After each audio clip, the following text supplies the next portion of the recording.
The evidence around the use of masks by the general public, especially outdoors, is extremely weak. We do not recommend face masks for general wearing. The evidence on face masks has always been quite variable, quite weak. The evidence is weak and the effect is small. Face coverings will become mandatory.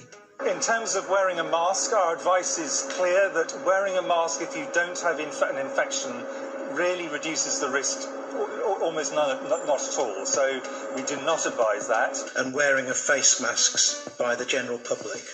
This has been a controversial area in pandemic preparedness and planning for the 15 years that I've been involved in it.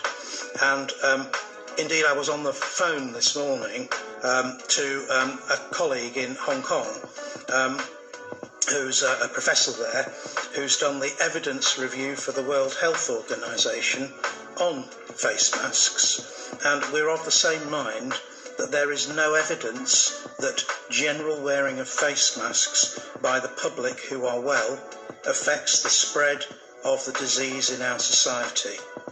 But in terms of the hard evidence and what the UK government recommends, we do not recommend face masks for general wearing by the public. The evidence on face masks has always been quite variable, quite weak, quite difficult to know exactly, and there's no real trials on it.